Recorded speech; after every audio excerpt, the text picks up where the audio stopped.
السلام علیکم، میرا نام ہے محمد عمران۔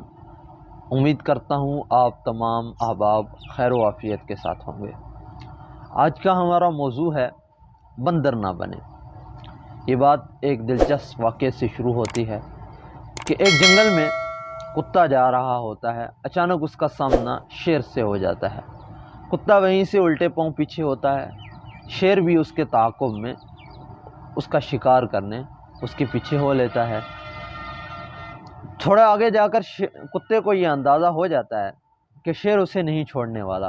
کتے نے کچھ فاصلے پر کچھ ہڈیاں دیکھیں، اس نے اپنے دماغ کا، عقل کا استعمال کیا، اس نے وہاں سے ایک ہڈی اٹھائی اور منہ میں لے لی اور شیر کی طرف پیٹھ کر لی اور کہنے لگا کہ کاش اگر ایک اور شیر مل جاتا تو مزہ ہی کچھ اور ہوتا، کم وقت کوئی شیر نظر کیوں نہیں آ رہا۔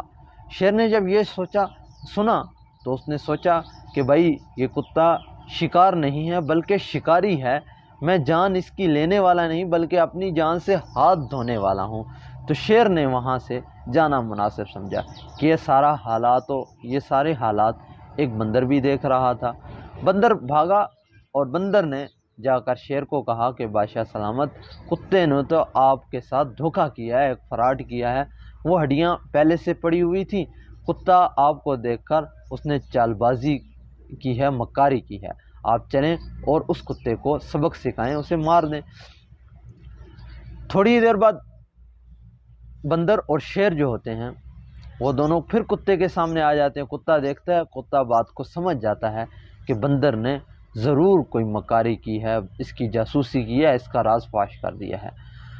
کتا تھوڑا پریشان ہوتا ہے، کتا پھر عقل کا استعمال کرتا ہے اور کتا وہیں پر پھر ہڈیوں کو منہ میں لے کر شیر کی طرف پیٹھ کر لیتا ہے اور پھر کہتا ہے کم وقت بندر کہاں رہ گیا، اتنی دیر ہو گئی ہے بندر کو گئے ہوئے، اس سے ایک شیر کو نہیں پھنسایا گیا، اتنی دیر ہو گئی ہے، بندروں کو میں ضرور سزا دوں گا اس بات کی۔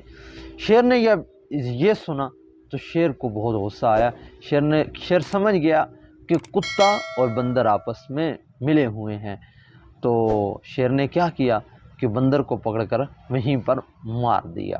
تو لہٰذا بات کرنے کا مقصد یہ ہے کہ ہمیشہ بندر نہ بنے آپ۔ بندر مشکلات کا سبب بن رہا تھا، لہٰذا ایسے انسان جو دوسروں کی مشکلات کا سبب بنتے ہیں وہ بندر کا سا کردار ادا کرتے ہیں اور ان کا انجام بھی ہمیشہ بندر کی طرح ہوتا ہے، جو کسی کے لیے گڑھا کھودتا ہے اسے اپنے سامنے کنواں ہی ملتا ہے۔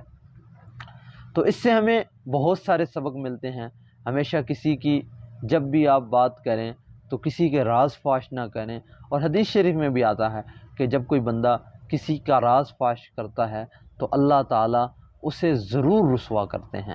تو ہمیں اس بات کا بہت زیادہ خیال رکھنا چاہیے، چغل خوری سے بچنا چاہیے۔ معاشرے میں ہمارے میں بہت ساری ایسی برائیاں ہیں جن کا ہمیں بہت زیادہ خیال رکھنا چاہیے۔ ہمیشہ اچھے اخلاق سے پیش آنا چاہیے، نرمی سے بات کرنی چاہیے۔ اللہ تعالی ہم سب پر اپنی رحمت فرمائے۔ مجھے اپنی دعاؤں میں بہت زیادہ یاد رکھیے گا۔ جزاک اللہ خیرہ۔